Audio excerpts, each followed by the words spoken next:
የፍኖተ ጽድቅ አባሎች በዛይተው ሁሉ አትባልም አላቸው አይደል?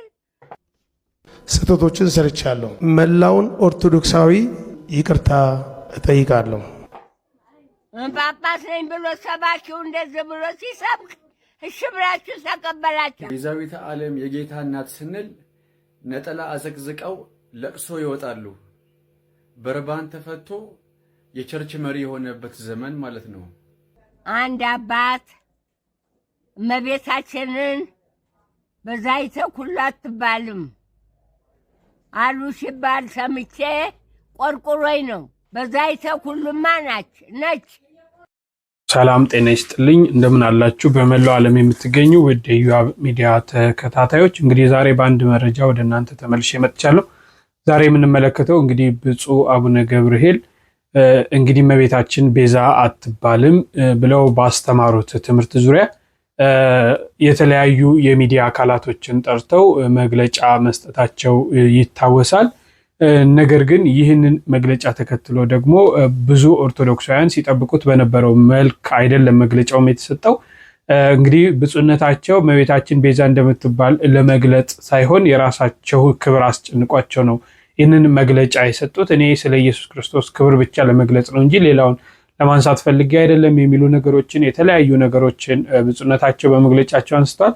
ይህንን ተከትሎ እንግዲህ በርካታ በሚዲያ ላይ የሚገኙ ወንድሞቻችን ሊቃውንተ ቤተክርስቲያን የየራሳቸውን ሀሳብ አስተያየት እየገለጹ ይገኛልና ይቅርታውም ትክክል እንዳልሆነ እየተገለጸ ይገኛል። ስለዚህ ነገር በስፋት የምንመለከት ይሆናል። ከዛ ባሻገር ደግሞ እንግዲህ አንድ በጣም የተወደዱ እናት ሰምታችሁ ይሆናል። ከዚህ በፊት ትዝታውን እባክህ እና ወደ ቤት ተመለስ ሲሉ የነበሩ መነኩሴ እናታችን ለብፁዕነታቸው ያልተጠበቀ ንግግርም አድርገዋልና ይህንን መልእክት አስተላልፈውላችኋል። እነዚህ ነገሮች በስፋት የምንመለከት ይሆናል። እስከ መርሃ ግብሩ ፍጻሜ ድረስ አብራችሁኝ እንድትቆዩ የጋበዝኩኝ። እንግዲህ ይህ ቪዲዮ ለብዙዎች እንዲደርስና ትንሽ አካውንቱም ሰሞኑን ትክክል ስላልሆነ ላይክ በማድረግ እንድትጀምሩት በፍጹም ወንድማዊ ፍቅር ጠይቃችኋለሁ።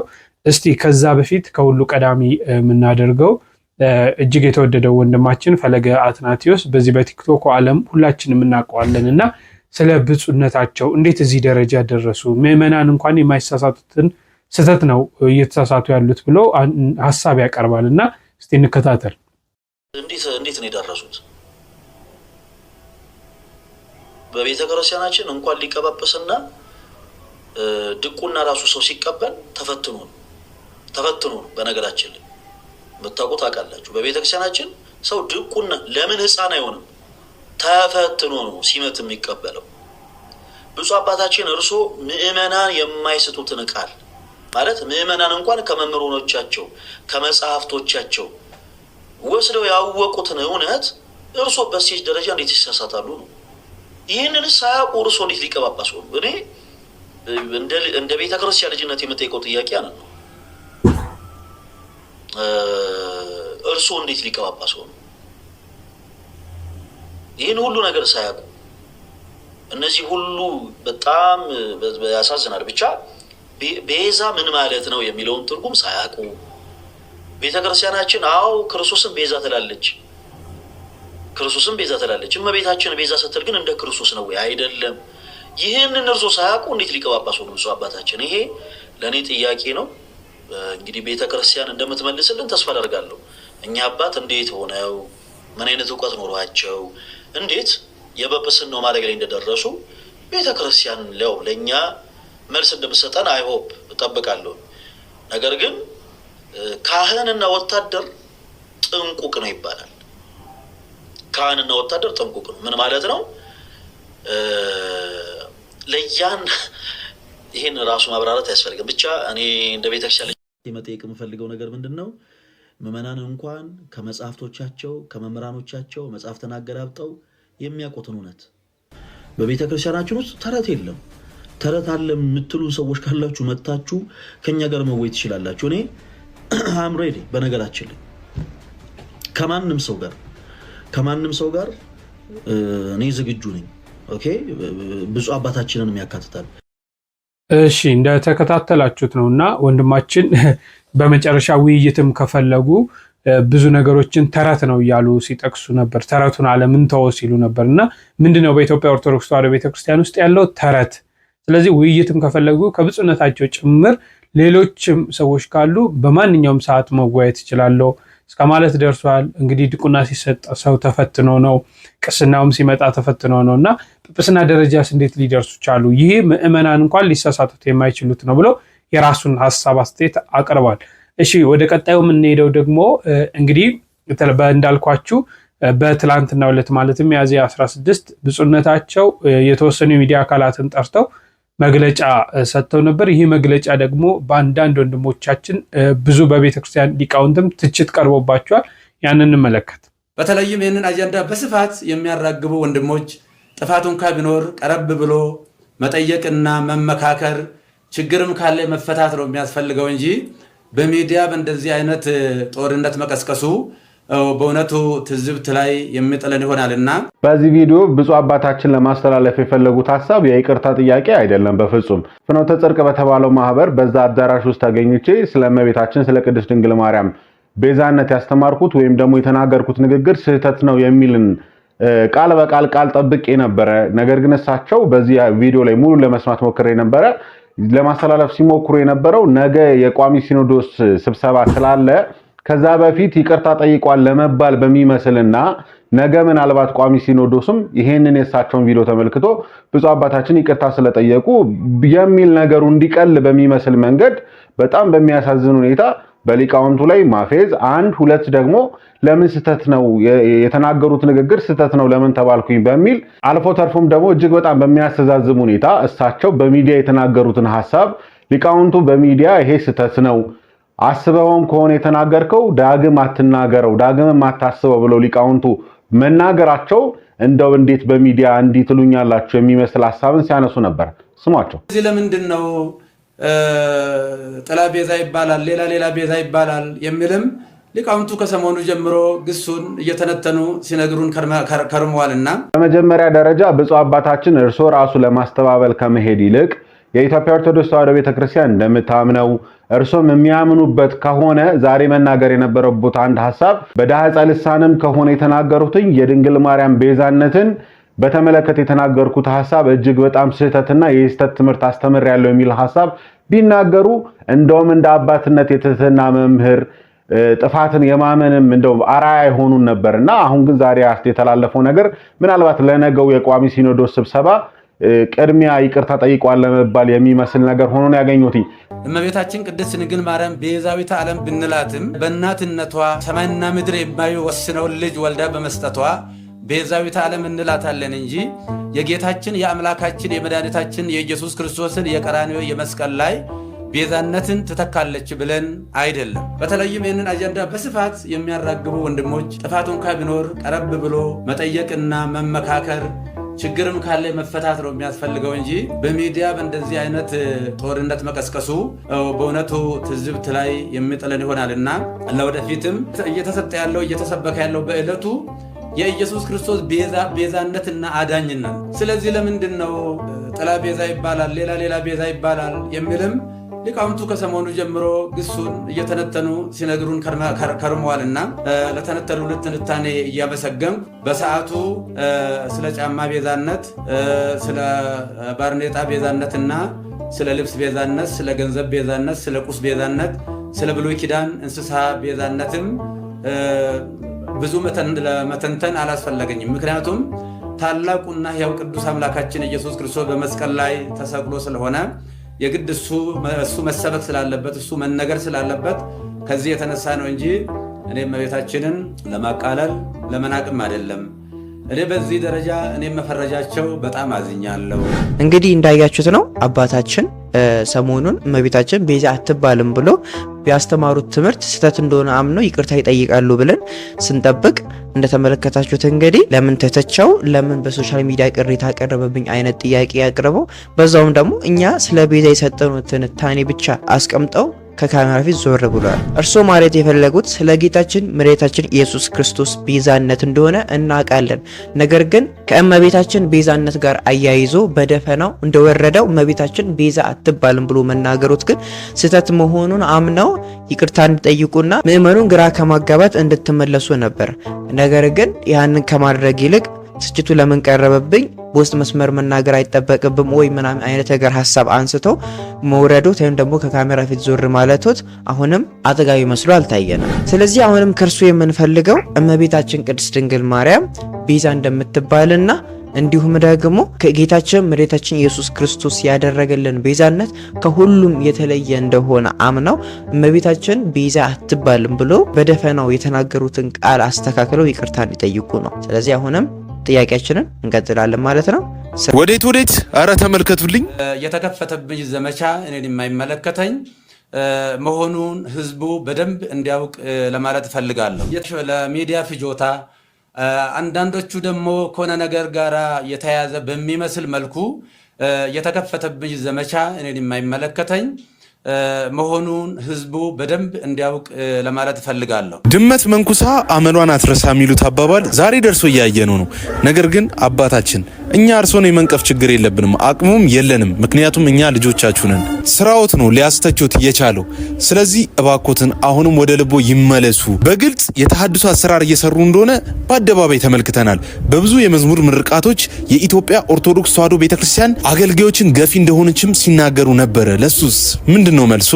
ጥያቄው ለርሶን ተወው። ወላዲተ አምላክ ቅድስተ ቅዱሳን ንጽሕተ ንጹሐን የሆነች የጌታችን እናትን እባኮ አይንኩብን። እኔ ዛሬ ላይ እርሶን በሆን ኑሮ የጭንቅ አማላጇን እመቤቴን ነበር ደጋግሜ ስሟን የምጠራው። ዛሬም ሲጨንቀኝ ነገም ሲከፋኝ ከዛ በኋላ ስሜ ባላረኩት እንኳን የሚነሳ እመብርሃንን ይዤ አላፍርም።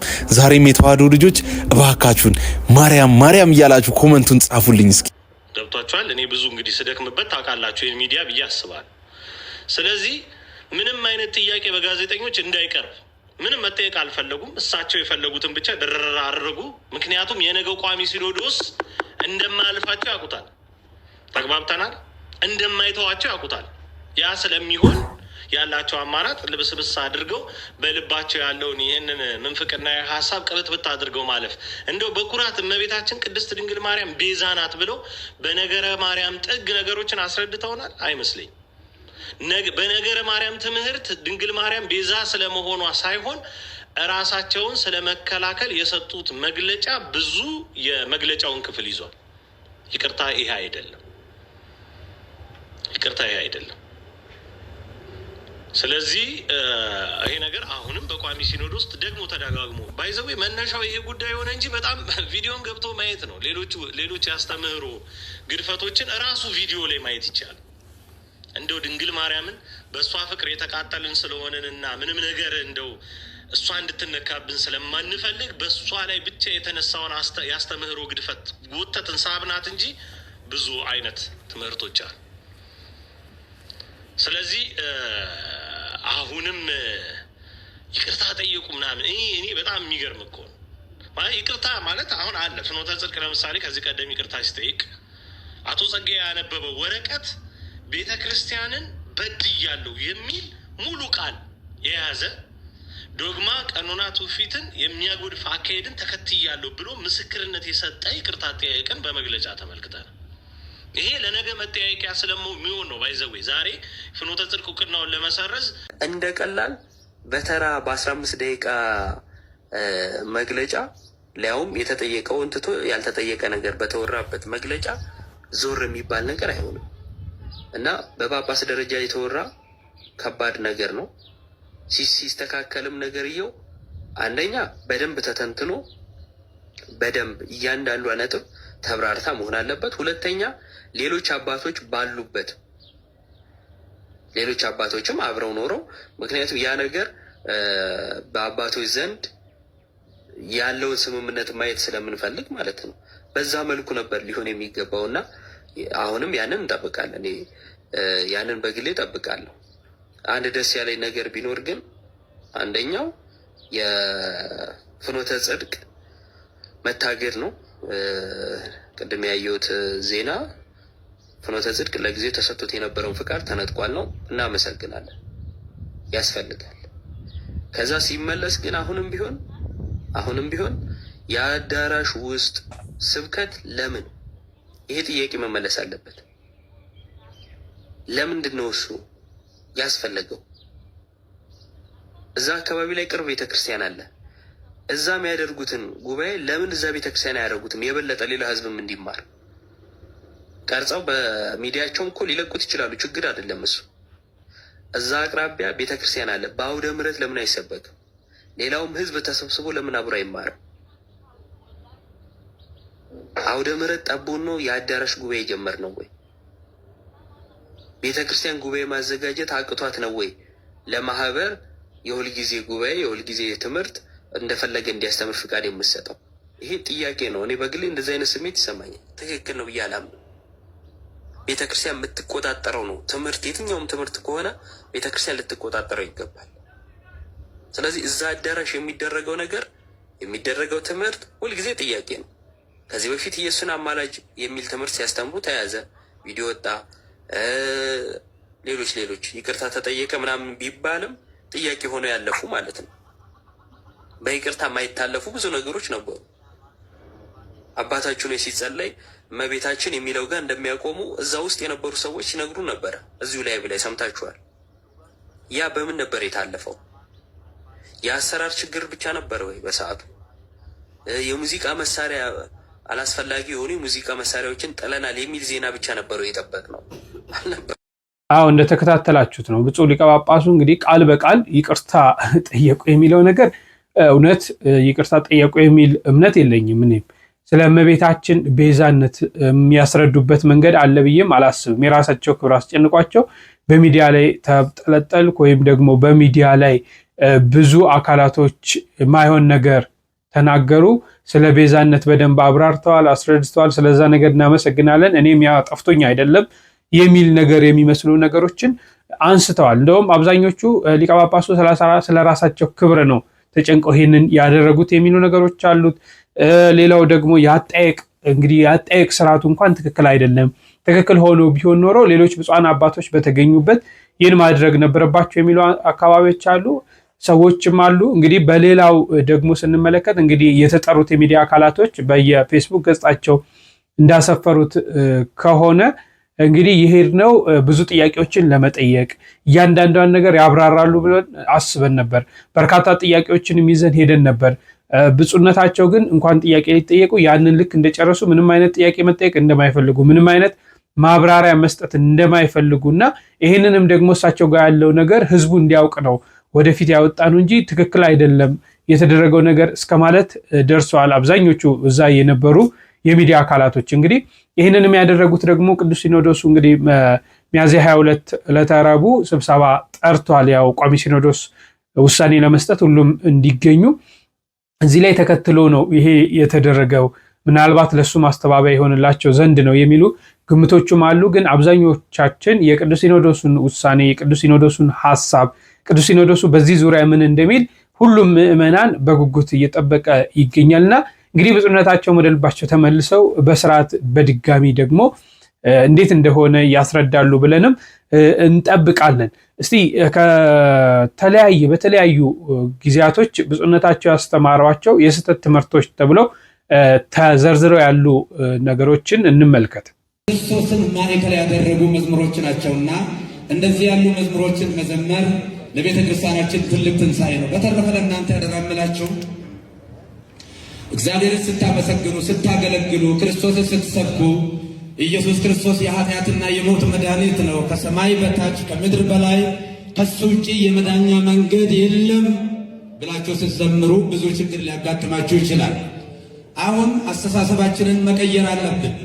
ልጆቻችን እየጠፉ ከቤተ ክርስቲያን የተገፉትን መመለስ መሰብሰብ አለብን። ቤቱ ገፊ ነው። ከዝሆን ጉልበት በላይ ከ20 ፈረስ ጉልበት በላይ በከፋ ጉልበት አገልጋዮቹን የሚገፋ ነው።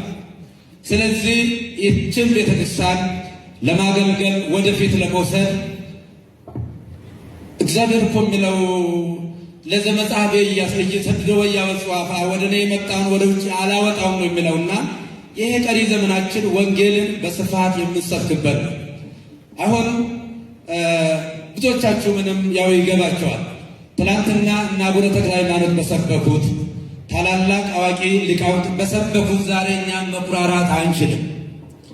ወንጌል የከተማ ስብከት ሆኗል። ይህ ሃይማኖትም ከ4 ኪሎ ወይ ደግሞ ከአዲስ አበባ መውጣት ተስኖታል። ቤተክርስቲያናችን ከእግር እየሞተች ነው። ሞት የሚጀምረው ከእግር ነው ይላሉ ልምዱ ያላቸው ሰዎች እና ገጠር ላሉትም መድረስ አለብን፣ መስበክ አለብን። የቤተ ክርስቲያን ሕልውና ወንጌል ነው። ቤተ ክርስቲያን ሕልውናዋን የምታስጠብቀው ትልቁ መሳሪያ የጌታችን የአምላካችን ኢየሱስ ክርስቶስን ቅዱስ ወንጌልን በመስበክ እንጂ ሌላ ምንም አጀንዳ የላትም። ተቀዳሚ ተልእኮ ወንጌል ነውና የሰጠንን ጌታ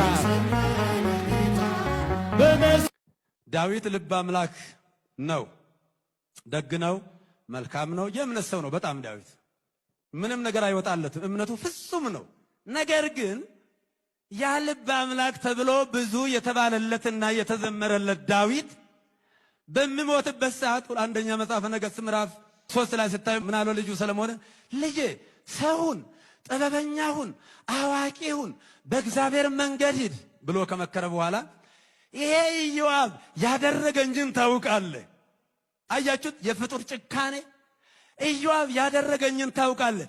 ሽበቱን በሰላም ወደ መቃብር አታውርደው፣ አንተ እንደ ጥበብ አድርግበት። ግደለው ነው። መልአከ ሞት አንጃቦበት እስኪ እገሌን ግደለው ይባላል? አይባልም። ዳዊት ግን ምንም ቢሆን ፍጹም አይደለምና ለልጁ ግድያን አስተምሮ ነው ግደል ብሎ ነው የሞተው። እንግዲህ የአብዛኞቹ ኦርቶዶክሳውያን ጥያቄ ለነዚህ ሁሉ ምላሽ መስጠት አለባቸው። ቤተክርስቲያን ሰው ገፊ ናት እስከማለት ደርሷል። ጉልበቷን ሁሉ ጠቅሷል እና የትኛዋ እንደሆነች ማን ነው ስትገፋ ሲኖረችው የሚሉ ነገሮች በስፋት መመለስ አለባቸው ተብሎ ይጠበቃል። እሺ ወደ መጨረሻው ስንሄድ እስቲ እማሆይ ምንድነው ያሉት? አንድ አባት እመቤታችንን በዛይተ ኩሉ አትባልም አሉ ሲባል ሰምቼ ቆርቆሮይ ነው። በዛይተ ኩሉማ ነች የዓለም ሁሉ ቤዛ፣ የዓለም ሁሉ ቤዛ። ይህን አላችሁኝ ማትል እናት አለሷን መሳላ መወጣጫ የለንም። መወጣጫችን መሰላላችን እሷ ናት።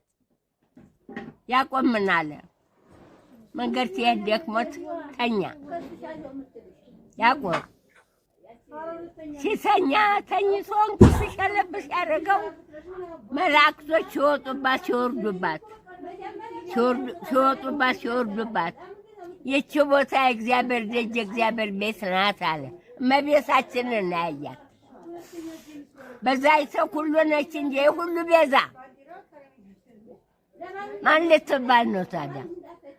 የእሷን ስም እሳቸው ሊወስዱ ነው? ክርስቲያን እንዲህ አይላትም። የክርስቲያኖች ሁሉ ተስፋ ነች እሷ፣ የክርስቲያኖች ቤዛ። የፍኖተ ጽድቅ አባሎች በዛይተ ኩሉ አትባልም አላቸው አይደል? ጳጳስ ነኝ ብሎ ሰባኪው እንደዚህ ብሎ ሲሰብክ እሺ ብላችሁ ተቀበላችሁት። ድሮም እንደ አብርሃም እንግዳ ተቀባይ ነው። የሰይጣን እንግዳ መጣበት ሰው መስሎ የምሸብት እንግዳ መስሎ አካሳደረኝ ይለዋል። እሺ ብሎ ገባ ይለዋል። ከብት አርዶ አጣፍጦ ምግብ አቀረበለት። እኔ እኮ የከብት ስጋ አልበላም፣ ታዲያስ የሰው ስጋ ነው እንጂ። ያን እንግዲህ ጦሙን ያለማሳደር ከልጆቹ አንዱን ልጅ አረደና ጣፍጦ ቅመስልኝ አለው። እንግዲህ እዚህ ላይ ነው ጉዱ። ቅመስልኝ አለው። ያንን እንግዲህ ያለማሳፈር ቀመሰለት። ከዚያም በኋላ ነው እንግዲህ 78 ነፍሱ በልቶ አሁንም ሰው ሊበላ ሰክሰክ በቅምጫና ውሃ ይዞ ሰክሰክ ሲል የሚበላው እየፈለገ አንዴ ለማኝ ያገኛል። ለማኝ ወደ ትልቁ በሽታ ውሰድ አድርጎታል። ሰውነቱ መቅተል ጀምሯል። አየውና እየተጠየፈው እንዳይበላው። እሱ ግን ለመነ። ስለ እግዚአብሔር ውሃ ጠጣኝ አቅምሰኝ አለው። ዝም አለው። ስለ ወላዲተ አምላክ አቅምሰኝ ድገማት እስኪ። አየህ በላይ ሰብ ደነገጠ። በል ድገማት እስኪ። ስለ በዛይተ ሁሉ ትንሿ አቅምሰኝ በል እጅህን አንጣለው።